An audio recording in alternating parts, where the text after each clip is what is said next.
alohan'ny andraisana ny tenin'Andriamanitra indray.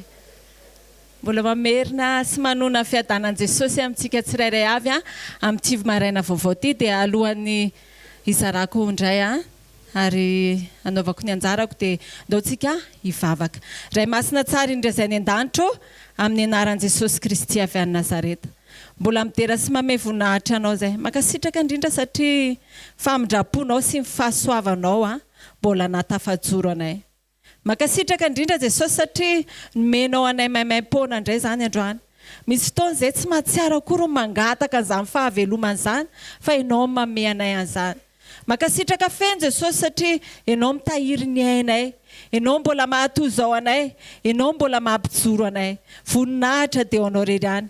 Anio indray Jesosy malala raha mbola hiteny ianao dia mangataka amin'ny fanainao masina izay mba tena hanazavany ao anatinay, mba hitanay marina ny mombanao Jesosy malala, ka ahafahanao ihany koa mamangy anay Jesosy amin'ity androany maraina. Misaotra sara Jesosy malala ny amin'ny teny izay nampitondrainao amin'ny mpanomponao teo.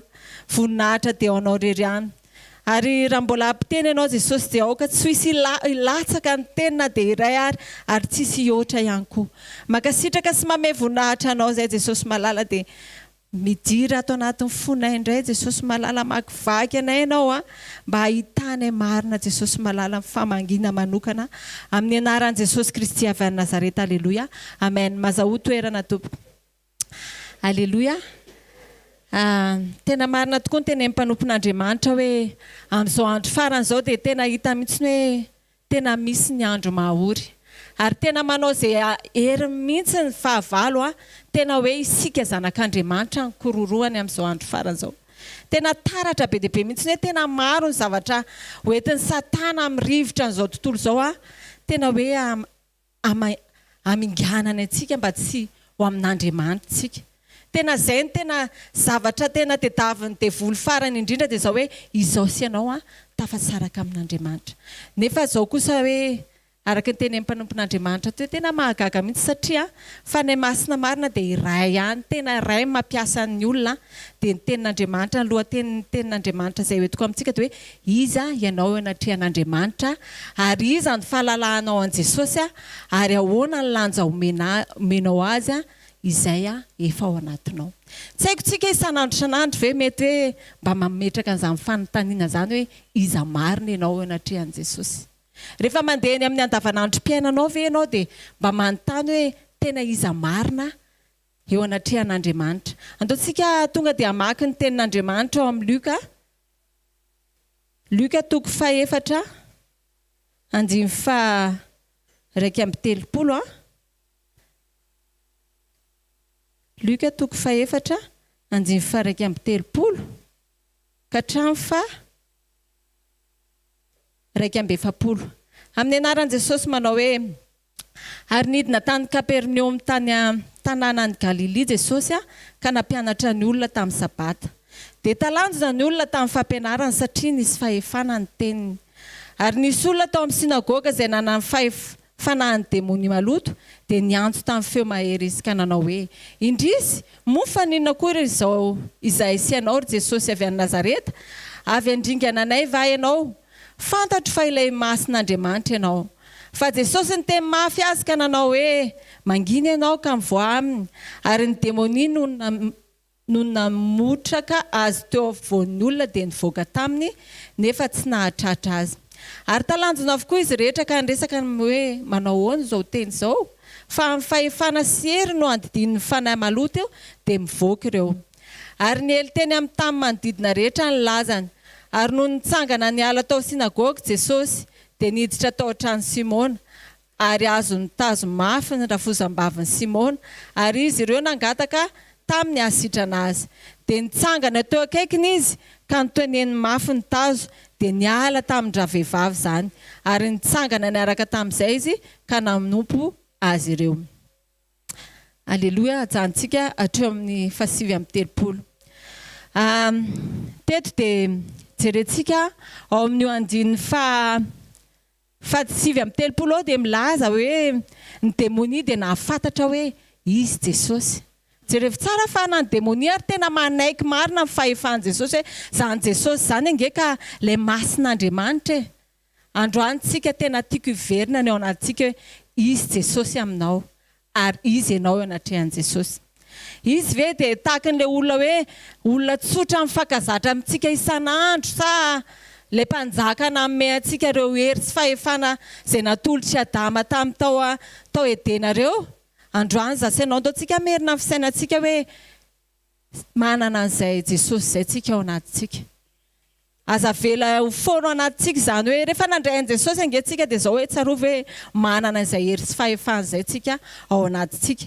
Dia androany tsika andaotsika amerina amin'ny fisaintsainantsika hoe androany Jesosy tena hitoetra marina amin'ny hoe mahazanak'Andriamanitra, manana an'izay fahefana izay, manana an'izay hery izay atao anatiko, ahafahako mandresy an'ireo zavatra rehetrarehetra ireo satria tsy latsaka ny fahefan'i Jesosy io, ny fahefana izay ao anatiko sy ao anatinao tamin'ny nandraisa antsika an'i Jesosy. Ary vakitsika ny ao amin'ny Luka 7:7-10 amin'ny anaran'i Jesosy manao hoe indro efa nomeko fahefana nitsaka menarana sy maingo sy andresy ny hery rehetra nanana fahavalo ianareo ka tsisy hampaninona anareo akory izany. Dia izao hoe tsy hafa io fahefana io. Tamin'ny nandraisantsika an'i Jesosy Kristy ho tompo sy mpamonjy izay fiainantsika dia efa manana ny fahefana io tsika. Andaotsika manomboka androany indray tsika rehefa mandeha eny amin'ny fiainana andavanandro tsika dia tsy tsaroantsika io fahefana io. Tsy tsaroantsika intsony hoe iza marina moa tsika ao anatrehan'Andriamanitra. Dia indraindray tsika lavo eny amin'ny fianakaviana, eny amin'ny zanaka, eny amin'ny tokantrano dia lafontsika indraindray satria tsy mahalala hoe iza marina moa. Dia tsy mampiseho marina hoe iza ilay zanak'Andriamanitra efa novenjen'i Jesosy, efa manana identité vaovao fa tsy ilay natiora notany Adama sy Eva intsony ny atao anatiko fa efa manana ilay hery vaovao indray amin'ny alalan'ny fanahy masina. Ny tsy fifankahitantsika amin'ny hery io mahatonga antsika resy indraindray. Rehefa tsy mifankahita amin'io fahefana io tsika dia izao hoe tsy mahay manao na inona na inona tsika. Jesosy mihitsy ny tena izany hoe raha tsy miaraka amintsika, raha tsy miray amintsika dia tsy mahay manao na inona na inona. Tsy mahay mamoaka toetra an'i Jesosy izany tsika raha tsy miray amin'i Jesosy. Izay ilay tena tian'i Jesosy iainantsika. Marina fa manana fahefantsika.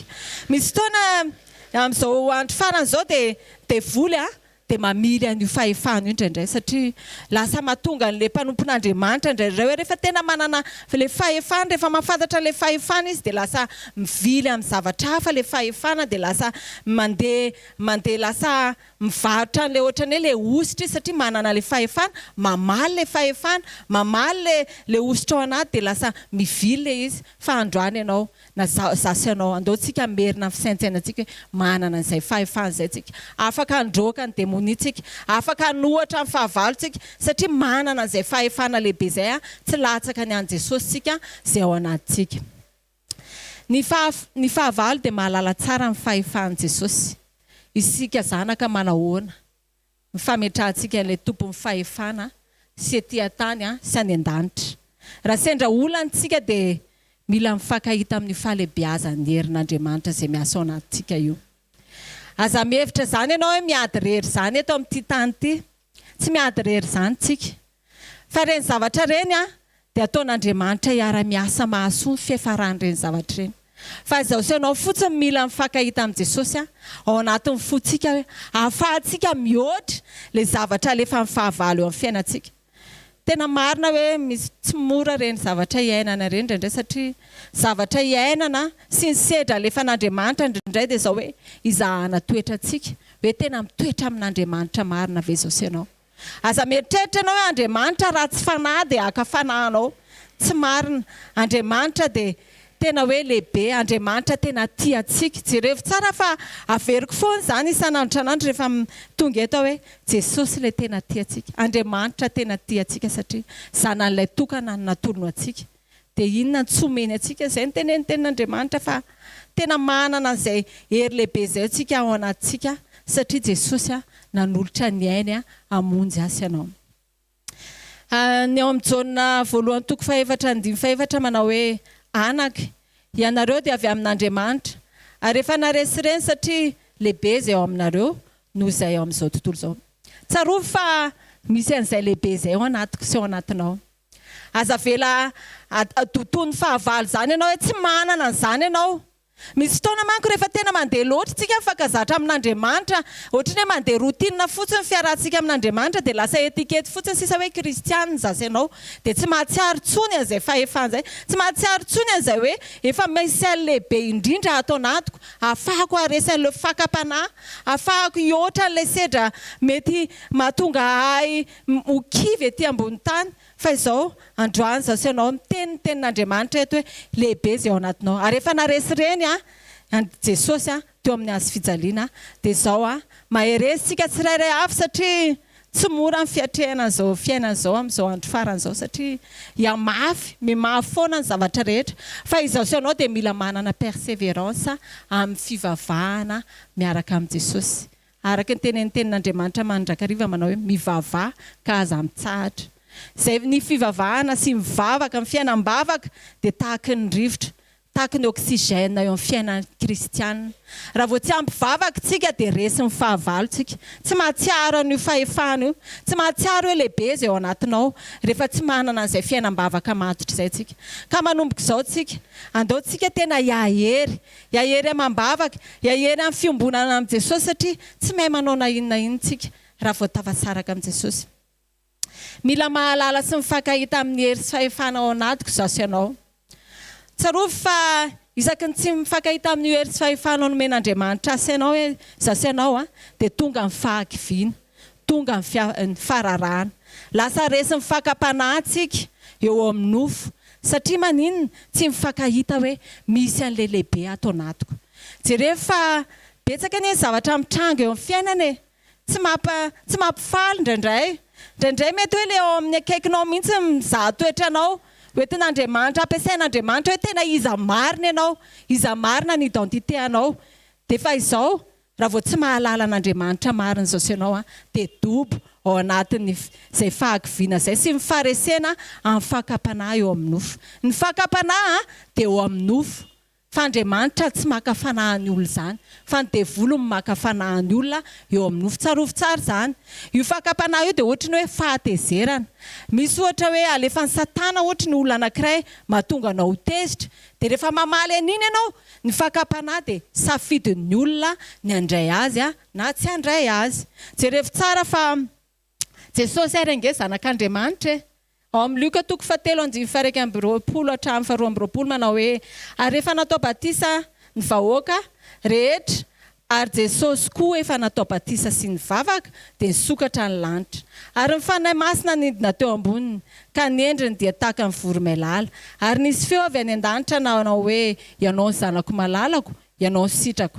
Luka 4:1-2 amin'ny anaran'i Jesosy manao hoe ary Jesosy feno ny fanahy masina dia miverina avy tany Jordana ary nety mifanahy tany anefitra 40 andro izy ka nalainy devoly fanahy ary tsy nakanina akory izy tamin'izany andro izany ka rehefa tapitra izany dia noana izy. Dia nanantona amin'ny mpaka-fanahy nanao taminy hoe raha zanak'Andriamanitra ianao dia teneno tonga mofo ireto vato reto. Jereo tsara fa izay fakapanahy. Fakapanahy dia eo amin'ny nofonao.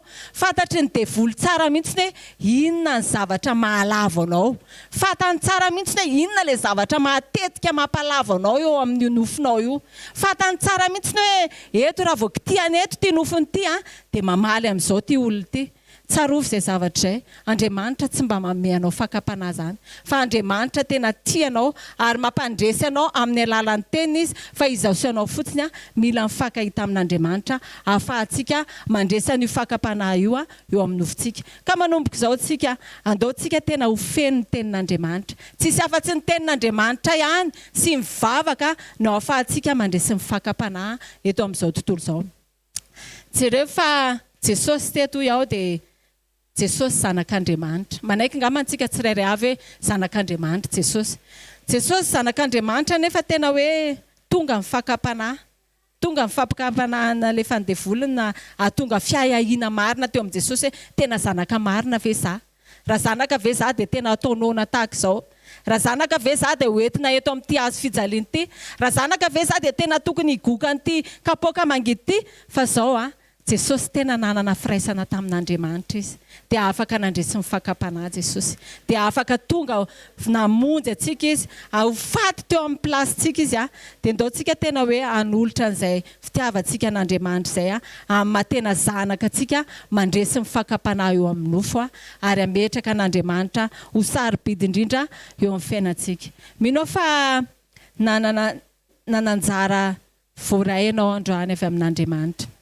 Mino fa namangy atsika Andriamanitra androany hoe misy fahefana izay ao anatintsika, misy hery izay ao anatintsika ary lehibe izay hery ao anatintsika izay mihoatra an'izao tontolo izao dia ndaontsika hivavaka mba tena hatsapa an'izay fahasarobidy ny fisian'ny fahefana nomen'Andriamanitra anao izay sy izay hery ao anatinao izay tamin'ny lalany nandraisantsika n'Andriamanitra Jesosy Kristy ho tompo sy mpamonjy ny fiainantsika. Andao ary tsika hivavaka tompoko. Ray masina tsara indray izay ny an-danitro amin'ny anaran'i Jesosy Kristy avy any Nazareta. Femifakasitrahana anao izay ny amin'ny famanginao. Jesosy androany ianao mamangy anay ary mampatsiahy anay mety efa heninay foana Jesosy malala izany teninao izany fa izao hoe ianao ny teny fa tena mahasoa anay ny teny averina. Mankasitraka fenao ny amin'ny teninao satria mampatsiahy anay ianao fa izay dia zanaka tiana malala ary nomenao ilay hery pahefana tamin'ny alalany nandraisanay ianao, tamin'ny alalany fiombonanay aminao, amin'ny alalany indrindrandrindra ny fanampifananao masina anay. Androany izay Jesosy malala dia mivavaka mba hahery sy hatanjaka ny fanahinay, ny toe-panahinay ahafahany safidinay Jesosy malala mihoatra an'ireo fakapanahy alefa ny fahavalo eo amin'ny fiainanay. Jesosy eo matoky ianao Jesosy eo amin'ny fiainanay satria ianao efa nandresy mialohan'ny fampandresenanay Jesosy teo ambony hazo fijaliana ary ianao efa niteny fa efa vita ny zavatra rehetra fa izay Jesosy malala mila mifankahita aminao, mila manana fiombonana aminao ary mila mifantoka sy mibanjina anao lefa nahavita ny zavatra rehetra mba hahafahanay Jesosy malala mandray an'ilay fampandresena avy aminao. Mankasitraka sy manome voninahitra indrindra ray eo amin'ny famanginao anay dia raiko mandrakizay ny anaranao amin'ny anaran'i Jesosy Kristy avy any Nazareta. Aleluia. Amen. Tsika tehaka mafy andraisantsika ny tenin'Andriamanitra ndraiky. Alléluia.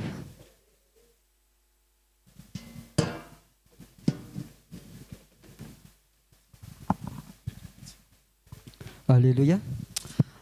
Falmeravantsika rehetra amin'ny anaran'i Jesosy amin'ity androany ity. Sekoly famahana olana androany dia tadio fa Jesosy dia mijery antsika izy isan'andro izy efa mba mitovy avy mitovy toetra miaraka amiko fa ity zanako ity tsy le hoe ohatra hoe te hitovitovy amin'ny Jesosy dia raha lehilahy dia ohatrany hoe manoatra pastera saratra ohatra ve ohatra raha pastera anjeva sinasina kely ohatra zao tsy izay fa le toetra da tamin'i Jesosy satria lehilahy sy vehivavy andovan'ny lanitra. Alleluia. Tsy ny fampiasan'Andriamanitra fa any amin'ny Jaona voalohany toko faefatra dia voalohany ary izaho milaza manao hoe ry malala aza mino ny fanahy rehetra fa zaho toetra ny fanahy na avy amin'Andriamanitra ireny na tsy. Hitanao zany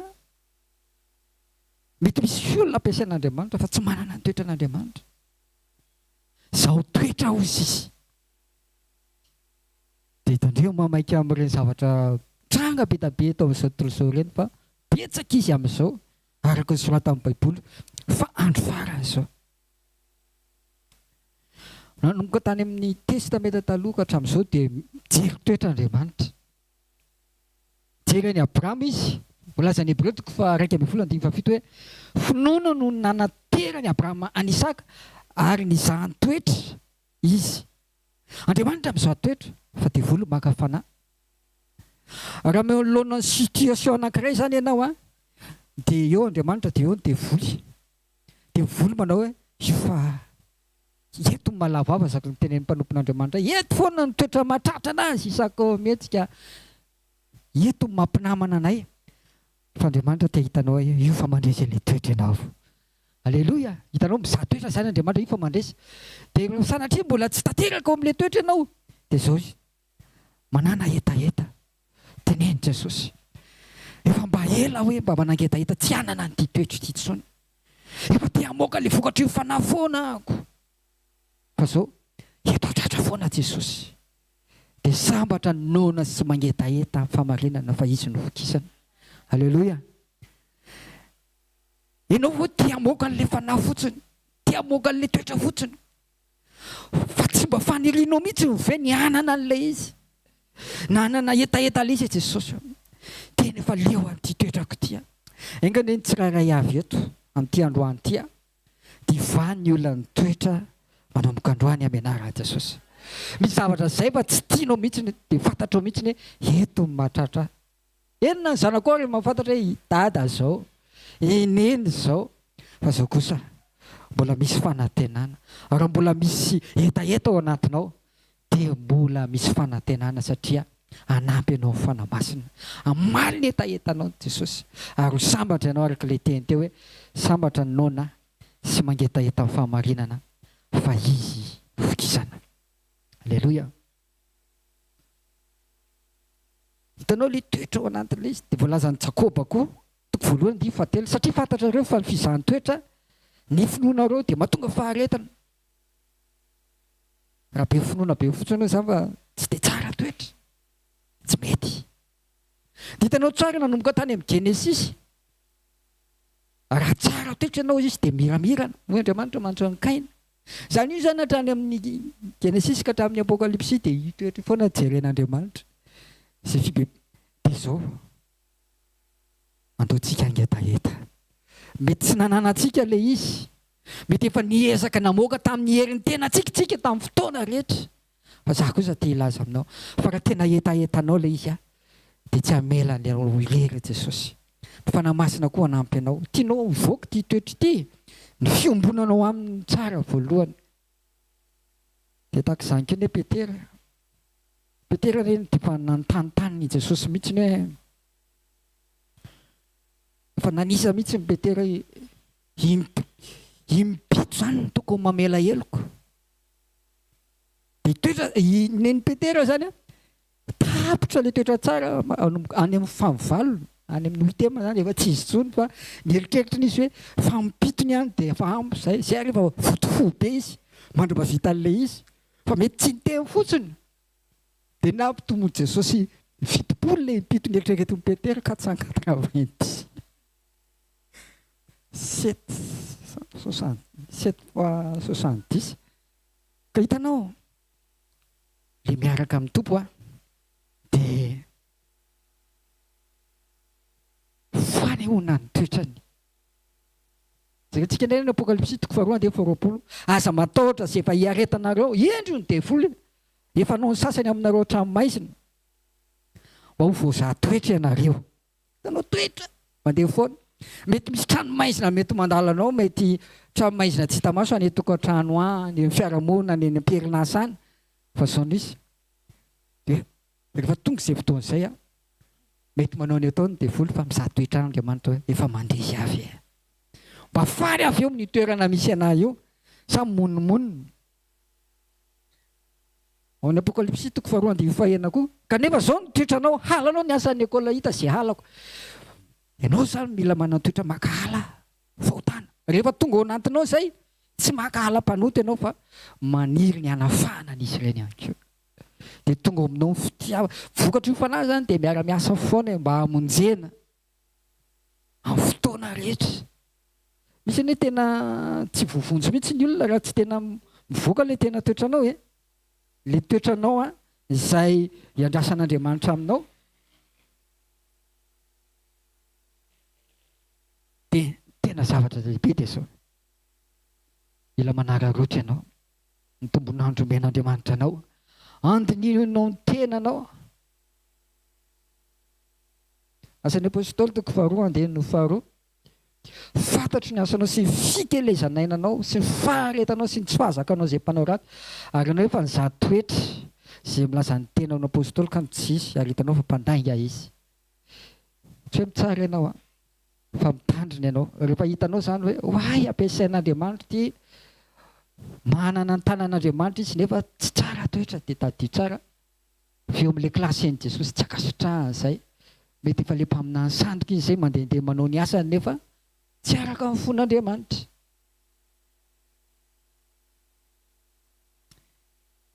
Araka ilay voalaza teo fatra any amin'ny Genesika hatramin'izao dia mijery toetr'Andriamanitra.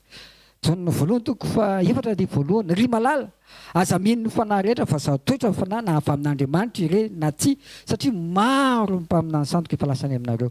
Toetra izany no ahafantarana ny tena man'Andriamanitra ny olona marina amin'izao andro farany izao. Ka ianao ny famahana ny olana amin'ity androany ity dia famahana ny olana ara-toetra. Fa manana ilay hetaheta Jesosy rehefa mandinika ny tenanao ianao. Mahazo tozy izy Timoty, ao amin'ny Timoty, Paoly ho an'ny Timoty faharoa toko faharoa 2:10. Mahazo to manolotra ny tenanao amin'Andriamanitra mba olona voazatoetra ianao.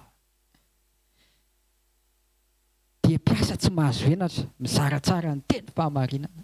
Ny olona tsara toetra izany dia afaka mizara tsara ny teny fahamarinana, tsy misy kilema.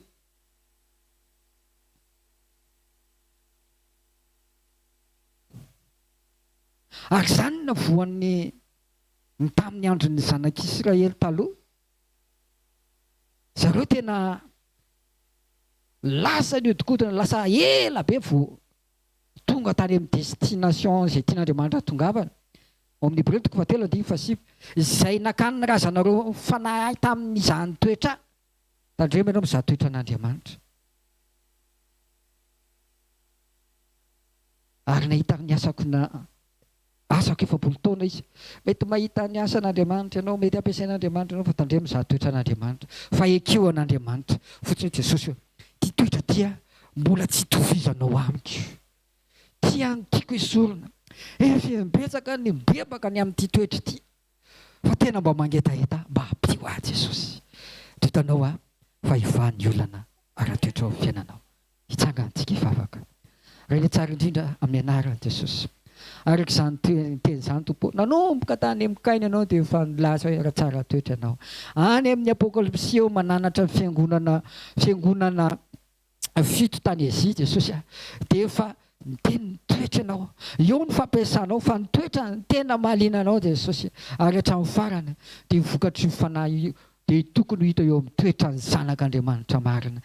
Indretra izay amin'ity androany ity Jesosy maniry ny mba ho toanao tahaka ny Paoly laza hoe manafa tahaka ny anafako ny Kristy. Tsy hoe ny endriko Paoly ny batavina, ny endriko Jesosy ny tafin'ny Paoly ka nanao mipôzipôzina izy. Fa zao ny toetranao, ny natiranao Jesosy, ny tianao, ny tian'ny Paoly ho eo aminy. Ary rehefa tao aminy izany dia tiany ho eo amin'ny mpianatra, eo amin'ny mpino hafa ihany koa izany amin'ity androany ity Jesosy. Rehefa betsaka izay ny bebanay ny amin'ny toetrana izay ny etaetanay mba amoahana toetra indray izay manao forcé amoahana n'izy ireny. Fa amin'ity androany ity Jesosy mangetaheta izay. Ary mila mifanampiany fananao masina izay. Izay Jesosy tena miaiky Jesosy fa tena mbola tsy mitovy aminao. Manoloana ny toe-javatra anankiray mbola mitrôtrôtro izay ndraindray tapitra amin'ny fehim-potoanan'ny fahataperan'ny fahalemem-panahy, ny fitiavana. Tsy mamoaka vokatry ny fanarako ny tokony ho izay tsy amin'ny fotoana rehetra Jesosy fa ohatrany avy mivavaka ohatr'izao dia ohatrany mety fa rehefa arivo ny andro dia tapitra indray ilay izy. Fa izay maniry mba ho feno ho lasa fiainanay ilay izy, ho mpamokatra vokatry ny fanahy izay amin'ny fotoana rehetra manoloana ny tranga izay isehon'ny fizahan-toetra. Eny fa mety manao ny ataony dia folo fa ho mpandresy izahay miaraka aminao. Mankasitraka iray amin'ny anaran'i Jesosy. Amen. Aloha hiteka mafy be ho an'i Jesosy dia andray mpanompoan'Andriamanitra manaraka. Dain Jesosy daholo tsika samy mahazo toerana tompoko azafady. Manona fiadanan'i Jesosy amintsika tsirairay avy dia faly indray hoe tafara aketo tsika. Halleloja.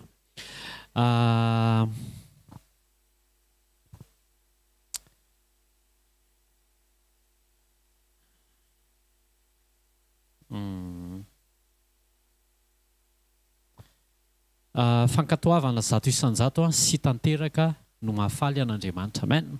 Mila tena hoe mankatoa zato isan-jato tsika an'Andriamanitra. Be da be ny feo afaka harenesina eto amin'izao tontolo izao. Feo anofinao feo amin'ny fieritreretana, feo an'ny manodidina, feo amin'ny mpaminany a, feo an'ny lehilahin'Andriamanitra, dia misy ny feo an'Andriamanitra. Dia ao anatin'izay tsika tena mila mahay manavaka tsara mihitsy hoe inona ny sitrapon'Andriamanitra, dia aiza ny mila andehanako ao anatin'izay. Aleloia. Jesosy zao rehefa nalaim-panahy, Matthieu 4, Luka 4, tsy fahotana mihitsy mamadika mofo tonga vato. Any tsy fahotana koa mandeha ny ambony rano. Fa rehefa nalaim-panahy Jesosy dia niteneniny devoly izy hoe avadio tonga mofo ary io vato io zany zao tsy fahotana zany, fa saingy tsy feo an'Andriamanitra fotsiny. Dia tsy feo an'Andriamanitra, dia Jesosy tonga dia nijoro hoe tsy Andriamanitra no nampanao anahy an'izay na dia nona ary dia aleoko nona eto. Dia tonga dia hitanareo mila avahana tsara zany hoe iza le feo ao amin'ny nofo mety feo hafa tsy avy any amin'Andriamanitra, mety manome fahafaham-po eo amin'ny nofo, dia misy ny feo tena avy any amin'ny devoly izay tsy avy amin'Andriamanitra mazava loatra, nefany mitarika antsika ho tafasaraka amin'Andriamanitra. Raha vao tsy feo an'Andriamanitra no enotsika sy ataontsika, dia miteraka fisarahana amin'Andriamanitra foana izay. Mety mampahazo aina ny nofonao fa misy vokany eo amin'ny fiainanao.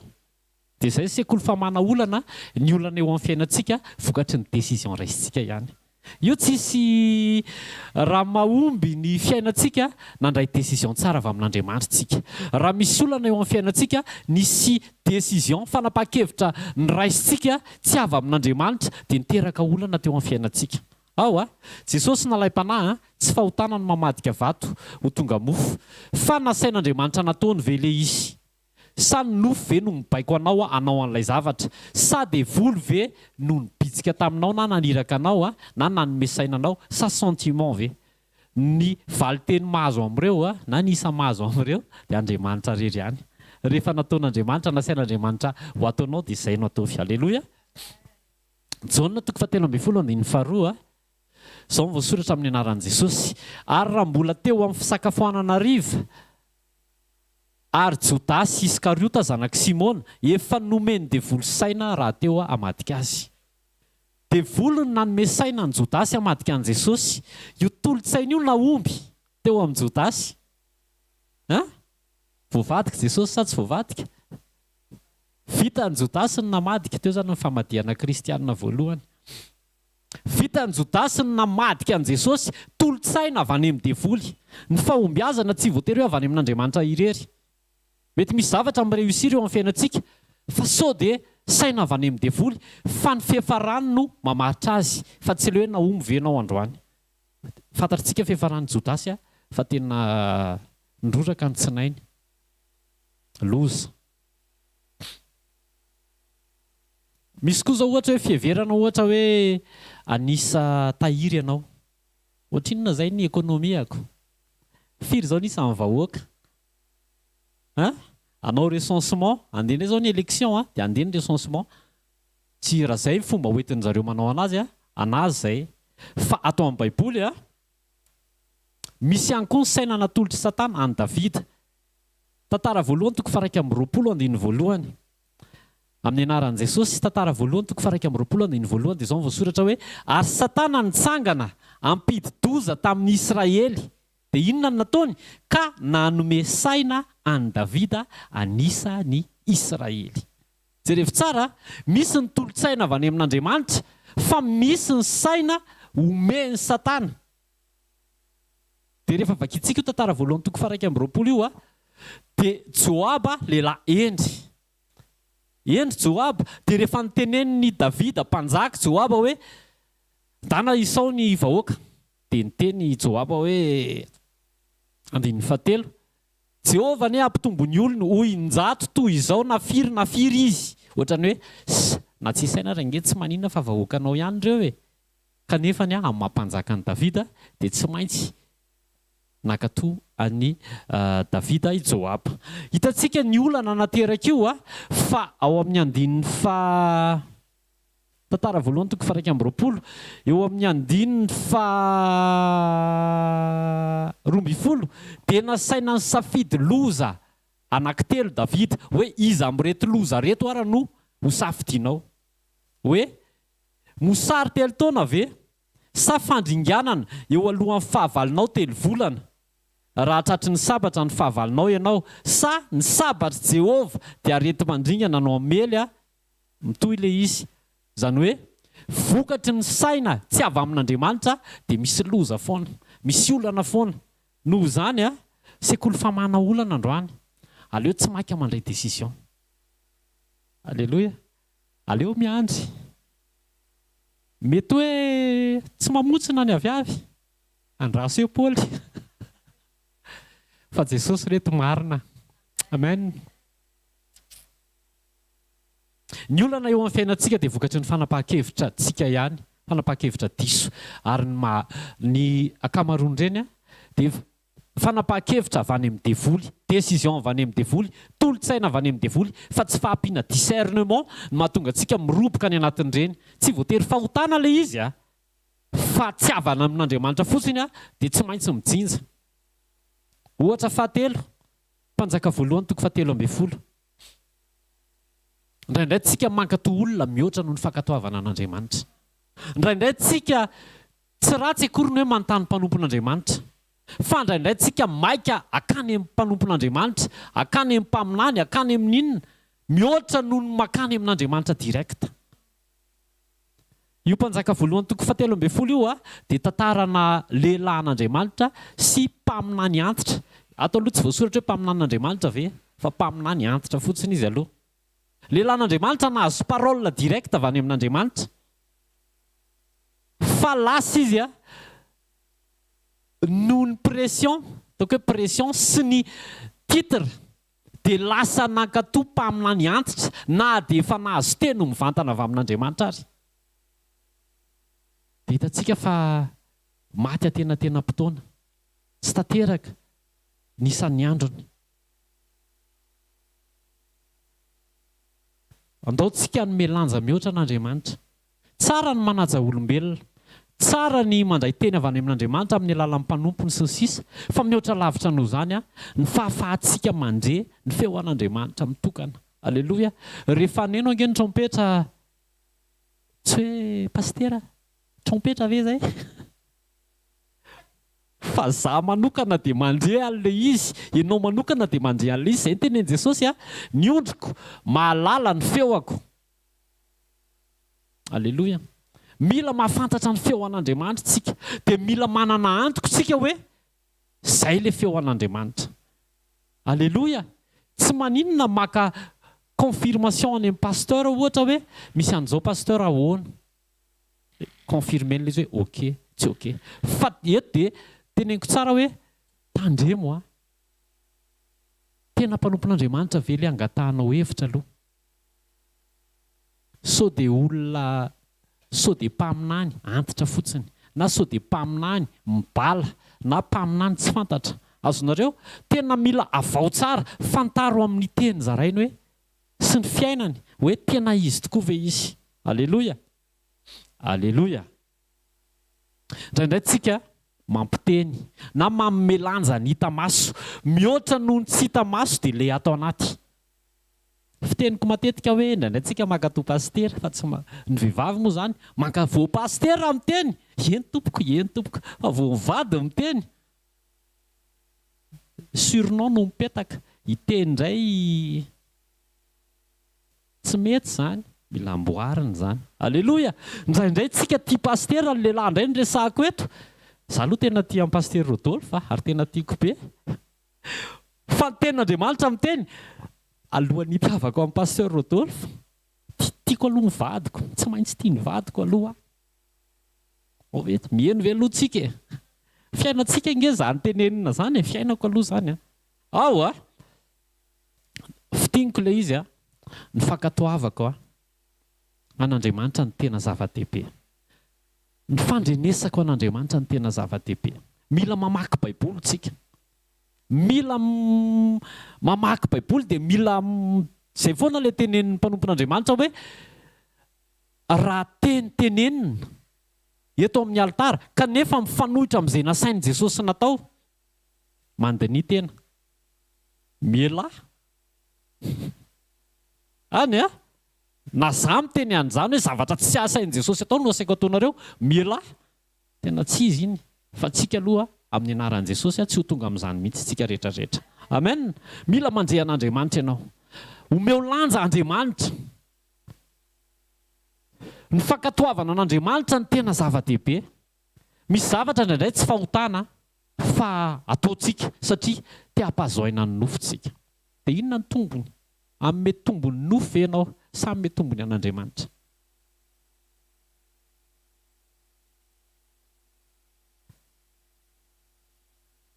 Safidy ny aino an'Andriamanitra sy ny ankatoan'Andriamanitra. Ary izay ny tena safidy tsara indrindra.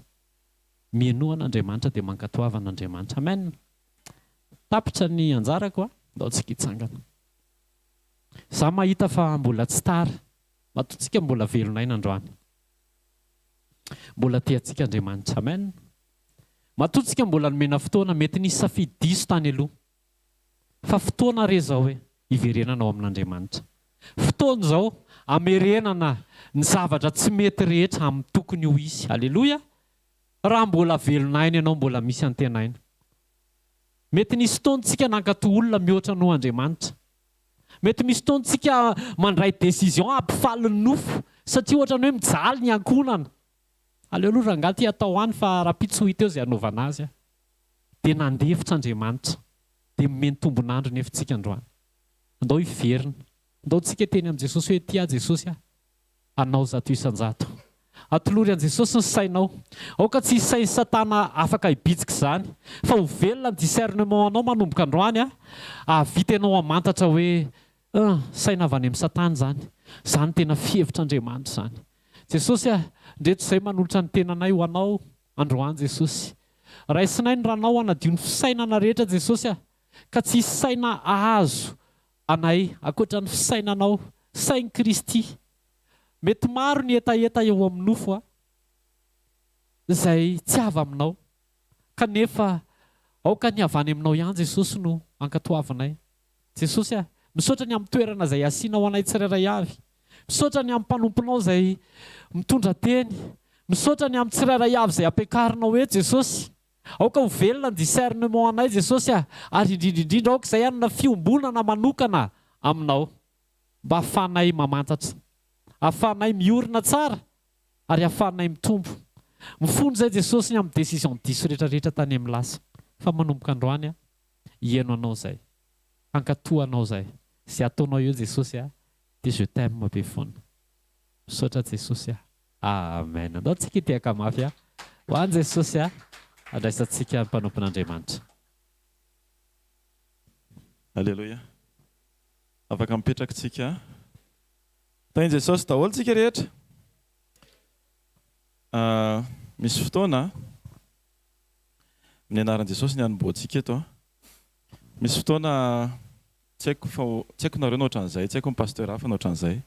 Ohatran'ny hoe satroko kokoa ilay mihaino ahitsy toy izay mijoro hiteny. Satria rehefa tena tiana ahitsy ny zana-tsipika dia tsy hitsitsina antsy mandratsana anazy. Ny olona tena tia miaraka amin'i Jesosy dia olona tia ratsanina. Amen. Tena Andriamanitra dia milaza hoe izaho izy ny fototra dia ianareo ny sampany. Any antsika ny sampany dikan'izany hoe misy fotoana ny sampany borina kely iny. Alleluia. Tsy mifototry ny voaloboka ny tapahana. Alleluia. Tsy Jesosy ny tapahana fa tsika ny ratsanina. Zavatra napetraka tompotompoko andro amin'ny maraina mifoha hoe za ve tena anazy sa théoriquement anazy. Tsika zany dia misy zavatra ohatran'izao. Na tsika tena pratiquement chrétien na théoriquement chrétien. Izay ny zavatra misy, izay ny zavatra mitranga. Ny atao hoe théoriquement chrétien dia olona anankiray resy lahatra fa kristianina izy ao anatin'ny sainy. Fa ao anatin'ny fiasany sy ny toepony tsy afaka miteny izy hoe kristianina izy. Alleluia. Ny olona anankiray vonona ny androso dia mahavita ny tena ny andiny tena. Rehefa andeha hanao voyage lavitra amin'ny fiara anankiray dia alohan'ny aingany aloha dia misy révision totale eo. Alleloia, tsy station teneniko sao dia misy tezitra hoe mba tonony koa ny galana ny sel ny jovena tsy izay le izy fa misy fitsiriana amin'ny akapobeany an'le fiara zay hoentina lavitra eo dia mba eritrreto hoe ny fiara zay hitondra anao raha tsirianao mba hatonga anao ho tonga lavitra any amin'le destination mihoatra noho izany no tokony toepontsika. Misy antony matoa alohan'ny hivoaka ny trano dia mijery fitaratra tsika satria ny tokony ho hitanao voalohalo dia ianao. Manahoana ny apportnao eo ampiatrehana an'ity journée ity sao dia mbola le amin'le enao fa tsy enao efa novainy Jesosy. Alleluia. Misy fotoana tena ohatrany hoe indrindra fa rehefa ataoko hoe rehefa vao manomboka miaraka amin'ny Jesosy dia ohatrany hoe enao zany mamorona elatra andinanao. Dia le famoronana le elatra dia ohatran'izao. Ohatrany hoe vao maray tenin'Andriamanitra anankiray dia tiako hikopaka aingany hizara amin'ny olona hafa. Nareo ve tsy mba tratran'izany? Any e? Rehefa misy zavatra voarainao dia ohatrany hoe tiako zaraina aingany ity. Dia tady tsara. Fa iny nefany indraindray mamitaka antsika. Satria mizara zavatra tsy niainanao akory ianao. Ny atao hoe kristianina tena manaraka an' Jesosy dia izay tenenin' Jesosy dia niainany aloha. Izay vao zarainy. Jaona 5:7-7. Filazantsara an' Jesosy Kristy soratan'i Jaona 5:7-7. Raha mety dia vitantsika eto ny kota andro amin'ny maraina aloha mamaky teny daholo ny rehetra amin'ny anaran'i Jesosy. Averiko foana zahay. Amin'ny anaran'i Jesosy ny tenin'Andriamanitra. Dinio nareo ny soratra masina, tsika rehetra miaraka. Ataonareo fa ao aminy no hananarareo fiainana mandrakizay ary ireny no manambara ahy. Amen. Filazantsara Matthieu 7:7. Filazantsara Matthieu 7:7. Jesosy manafatra amin'ny mpianatra sy ny mpanaradia azy. Faketsika manomboka amin'ny voalohany amin'izay fiantsarana information amin'ny anaran'i Jesosy Kristy manao hoe ary tamin'izany Jesosy dia niteny tamin'ny vahoaka sy tamin'ny mpianany, vahoaka sy mpianany ka nanao hoe eo amin'ny fipetrahan'i Mosesy no hipetrahan'ny mpanorandalàna sy ny fariseo. Koa amin'izany izay rehetra lazainy dia ataovy ka tandremo fa aza manao araka ny asany satria miteny ihany izy nefa tsy maninona tsy manao. Amen. Inona ny ifandraisantsika amin'ilay teoria sy ny pratika? Voalohany, isika tsiraray avy dia ho lasa théoriquement kristianina rehefa tsy mivavaka alohan'ny andeha hivavaka. Averiko tsara. Andeha hivavaka ny resaka eto fa mialohan'ny andehananao vavaka, mivavaha ianao aloha. Alleluia. Satria ny vavaka ny etaeta ao anatinao dia ny fanahy masina nikasika anao. Tsy misy mahay manatona an' Jesosy raha tsy nitao mifanandray. Dia ny confirmation tokony ataonao amin'ny fanahy masina izay nikasika anao tsy maintsy mivavaka ianao misaotra an'Andriamanitra nikasika anao mba afaka manana présence d'esprit ndeha hivavaka ianao. Ary indrindra ity zavatra ity tena mila hoentinao am-bavaka. Ao anatina fotoana anankiray na toeram-piasana. Maninona tsika kristianina mora mirecevoir na mandray toetran'ny olona izay tsy tianao mihitsy. Fa rehefa tezitra ianao dia mivoaka iny toetran'ny olona tsy tianao iny ao anatinao. Any e? Tsy remarika ianareo ve zany? Le tsy tianao ataon'ny olona iny mihitsy no avoakanao amin'ny fotoana izay tsy ambenanao. Satria tsika dia amin'ny fotoana rehetra dia natao mandray. Namorona an'Andriamanitra tsika mihitsy dia olona natao mirecevoir. Alléluia. Ary rehefa mirecevoir ianao dia manome, izay le hoe miglorifier, manome voninahitra an'Andriamanitra. Amen. Ka rehefa any am-piasana ianao no tsy mirehatra dia tsy tianao ilay zavatra voarainao. Jereo tsara fa rehefa mandeha taxi be ianao tsy voatery tianao ny hira. Fa rehefa manasa vilia ianao ka tsy mifantoka dia mivoaka amin'ny vavanao iny hira iny. Any maro zany voaka ho azy iny satria ianao mandray ho azy. Dia eo mihitsy ilay tiako terenina hoe alohan'ny vavaka ndana mivavaka. Alohan'ny asa ndana mivavaka. Alohan'ny anompo tsy expérience io ndana mivavaka. Alohan'ny toriteny ndana mivavaka. Satria possible voatery ianao mitoriteny fa Jesosy mihitsy miteny anao hoe tsy miakatra ianao. Any Matthieu 24 misy an'izany hoe ozy izy hoe hiena amin'ny fitiavana maro satria hisy abondance na désobéissance. Mitombo ny tsy fankatoavana, tsy hoe tsy fankatoavan'olona fa tsy fankatoavana an'Andriamanitra. Veriko kely le tenin'ny pasteur sandratra teo. Tsika mila mivavaka mba tsy ho lasa mpankatoa olona fa mpankatoa an'Andriamanitra. Za zao tena tsako mihitsy miteny an'ity rehefa hitoriteny ndao tsika hivavaka mba tsy heno ananareo fa eno message tiany Jesosy ampitaina amin'ny alalako tokony raisinareo mba tsy ho lasa influence hafahafa no entinao sy raisinao mivoaka eto. Raha mivoaka eto ianao ka zany tadidinao dia tsisy zavatra voarainao zavatra Andriamanitra na pasteur hafa ny tadidinao. Fa rehefa mivoaka eto ianao atao avy azo antoka hoe le nanirahany Jesosy anao teto no nalainao. Natao hoe olona mahatoky dia nirahana ioty voaloboka dia miverina mitondra voaloboka.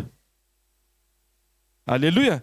Fa tsy hoe miverina izy sady mitondra voaloboka mitondra paoma, tsy mahatoky ianao raha zay. Satria natao hoe fahatokiny dia izay nanirahana anao à la lettre no tokony hoentinao à la lettre mody. Raha nanaitra anao Jesosy ny fo maraina hivavaka tany an-trano dia aza mitondra ny zavatra izay tsy nanirahany tokony raisinao ianao.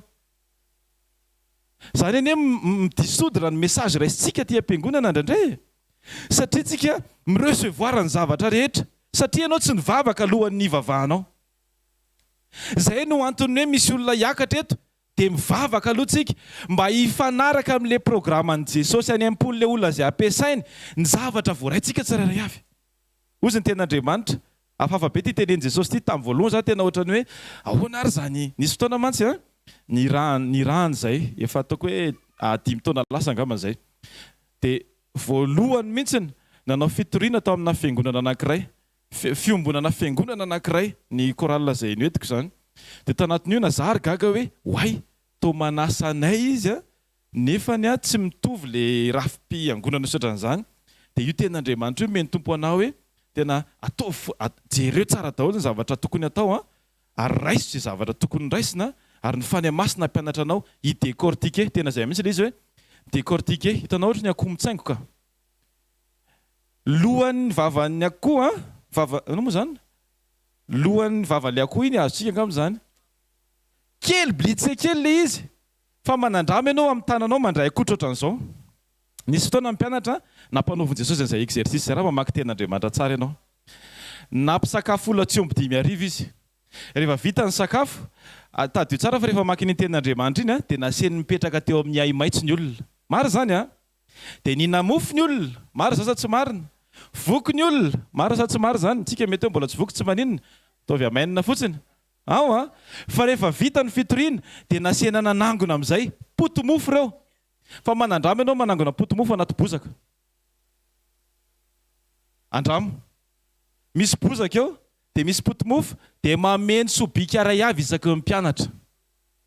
Lesona ngeza be iny hoe rehefa miaraka amin'ny Jesosy ianao tsy hoe mofo ngeza be no fenonao amin'ny sobika fa avec persévérance maharitra ianao misisika ianao zany mianatra miaraka amin'ny Jesosy zany. Tsy hoe zavatra tonga dia hoe wow tonga dia iny fa nahazo an'izao na mianatra ianao. Alleluia. Ny background na hoe ny ao ambadiky ny fiarahana amin'ny Jesosy ny olona mety mahita hoe rehefa tonga tao Samaria Jesosy tamin'izany fotoana izany niantsena mpianatra nahita vehivavy Samaritain Jesosy dia lasa nievangelise ilay vehivavy lasa evangeliste koa ilay vehivavy. Tsika mety tonga dia mahita hoe wow possible zany anatina fotoana fohy ho lasa evangeliste amen zany. Fa ny ao ambadiky izay zavatra izay nisy fafoizana tao, nisy fanalam-baraka tena tao. Ilay vehivavy tonga dia santemy mihitsy tena marina zany enina zay niaraka tamiko. Nefa natonga anazy matsaka atoandro satria leo tenenina an'izany izy dia tsy te hiaraka tsaka amin'ny olona. Fa rehefa tonga natrehan'i Jesosy izy tonga dia teneny mihitsy za mihitsy zany fibebahana. Alleluia. Sahy mandroso mba tsy ho théoriquement kristianina ianao. Mila tena hoe le vie pratique chrétienne mihitsy ny hita ao amintsika. Alleluia. Mamaky tenin'Andriamanitra ve za? Rehefa misy miantso ianao ao anatin'ny fotoana hivavahanao eo ny andrefesanao an'izany hoe matahotra an'izy ianao. Alleluia. Tena tsoroko na pastera raha miantso anao fa mivavaka ianao isany ambony. Le izy ny fantatsika mivaliny fa tsy ataontsika fotsiny. Tsy mitovy daholo le valitentsika rehetra.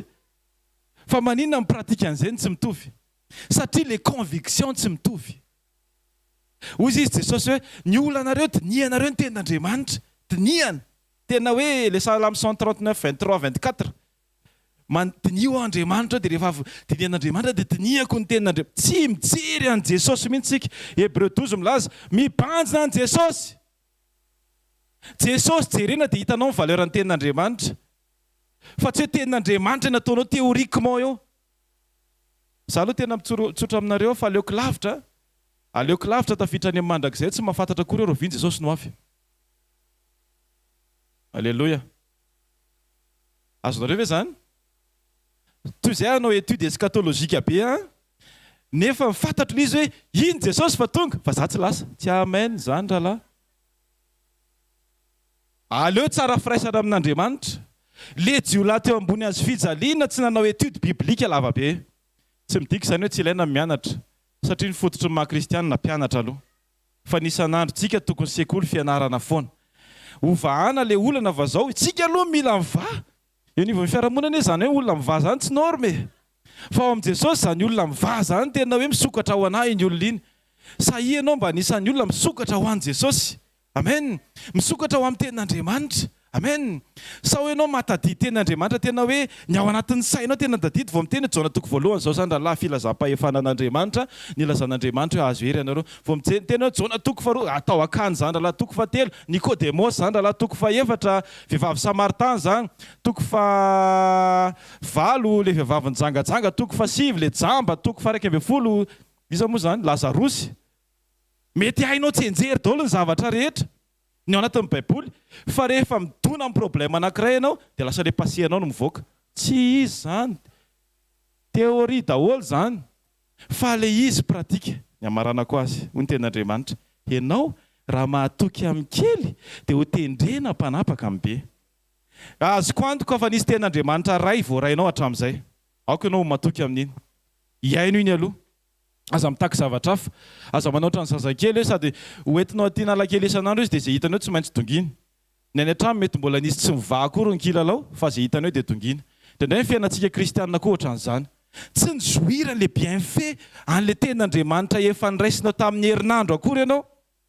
Dia tsy mionona amin'iny, ohatrany hoe tsy mionona amin'iny fa tsy hainao mankasitraka an'Andriamanitra amin'iny teny iny. Tsy niainanao ny tenin'Andriamanitra ray an'ereto hoe. Jereo tsara. Ny misy mazavy indray mandeha hatramin'izao ianao mizoiran'izany. Zany hoe ny faharetan'ny fiasan'ny tenin'Andriamanitra tsy ray andro. Fa hatramin'izao tsika mbola miaina le hazavana ny tonono ny indray mandeha tany. Azonao an-tsaina ve zany? Dikan'izany io tenin'Andriamanitra milatsaka aminao indray mandeha io zany afaka mitondra ny androm-piainanao ray manontolo. Ary rehefa tena miaina tsara an'io ianao dia eo amin'izay lasa etaeta amin'ny mahatonga anao hamaky tenin'Andriamanitra fa tsy fifaninanana mba ho hita hoe mahay tenin'Andriamanitra ianao. 10 sujets hors motivation ianao raha manao an'izany. Tandremo rehefa miaraka amin'i Jesosy ataovy marina ny antony. Tsy mahamasina ny fanaovana asa fanompona. Averiko tsara.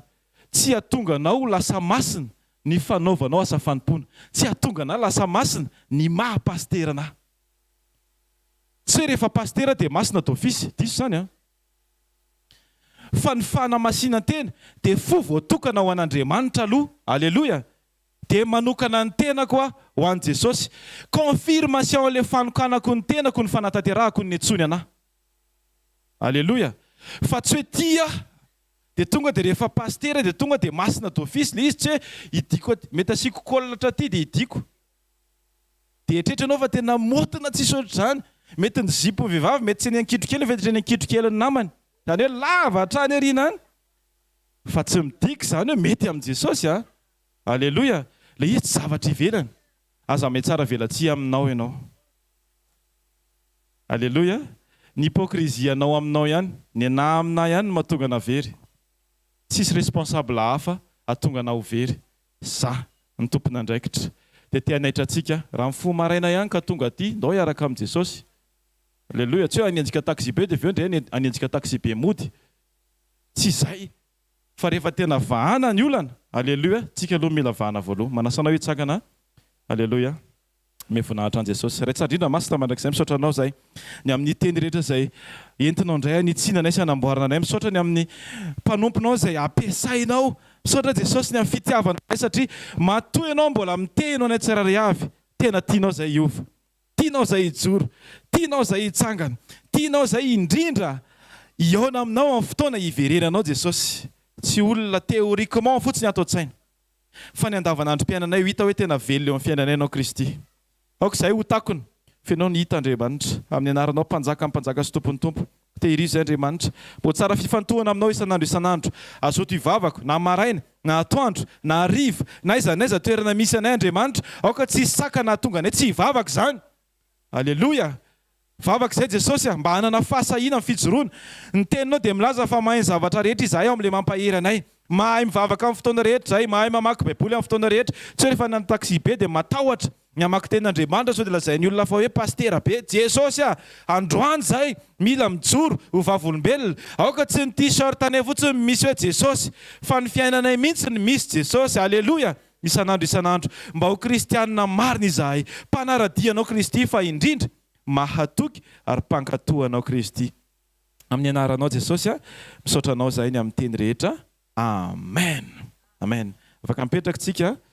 Tahiny Jesosy ianao fanontaniana mipetraka hoe manahoana kokoa ianao zao. Alleluia. Tatsika natateraka fanatitra. Alleluia. Ny fotoanantsika raha mpisy dia sekoly fanasitranana eto amin'ny toerana eto ihany. Ny amin'ny larobia sekoly tokantrano ny zoma fotoanantsika tanora rehetra. Alleluia. Tanora kely tsika eo mason'i Jesosy tongava daholo ianao. Amen. Fotoana anankiray izay ahafahantsika indray mandroso amin'ny sitrapon'Andriamanitra mahatanora-tsika eo amin'i Jesosy. Ny sabotsy izay fotoana sarobidy ihany koa ny fahafahantsika amin'ny ray latabatra amin'ny tompo. Amen. Manasantsika foana ho tonga.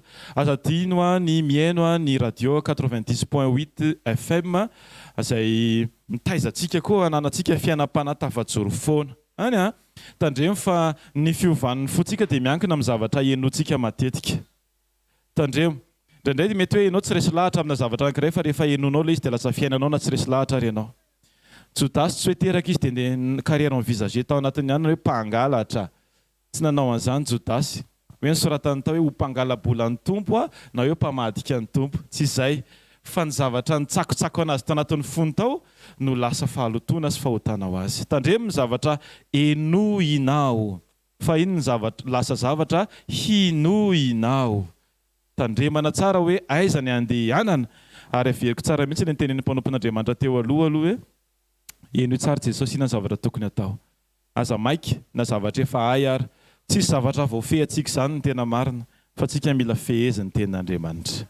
Manasanao hoe hitsangana hivavaka tsika arany dia asan-drato ny tanao dia sokafy ny fonao dia teneny hoe Jesosy misaotra anao fa afaka nanatateraka ny fanatitra sy niatrika ny fotoana indray androany marina tompo fa tsy misy zavatra afa-ty amiko satria tsisy raisina ty amiko Andriamanitra fa na ny zavatra afaka omeko ary dia mbola avy any aminao ihany ary anomezako voninahitra anao sady anehoako ny fankatoavako anao zany Jesosy. Misaotra ny amin'ny fotoana izay nomenao anay androany satria tsapanay hoe tena tianao indray izay matoa nomenao rendez-vous amin'ny anaranao Jesosy ary tsy hoe nomenao rendez-vous fotsiny izay dia tsy tonga ianao fa teto ianao, eto ianao ary indrindra ao anatinay tsirairay avy ianao. Aoka ianao azo aina mandrakariva eo anatin'ny fitondrana tsirairay avy Andriamanitra. Ahita olona mpankatoa ianao ahita ny tsirairay avy. Ahita olona tena manaiky ny sitraponao ianao mahita ny tsirairay avy. Ahita olona tena andeha araka ny sitraponao ianao isan'andro rehefa mahita anay. Raiso nitsodrano amin'ny anaran'i Jesosy. Hitahanao ny Jehovah ka hiaro anao. Ampamirapiratra ny tavany aminao ny Jehovah ka hamindra fo aminao. Anandratra ny tavany aminao ny Jehovah ka hanome anao fiadanana. Amin'ny anaran'ny Ray sy ny Zanaka ary ny Fanahy Masina. Amen. Amen. Sarao fahasoavana. Fahasoavan'Andriamanitra matoy izao fahasoavan'Andriamanitra matoy izao anareo. Tain'i Jesosy daholo tompoko dia mirary herinandro feno fiadanan'i Jesosy amintsika rehetra. Amen.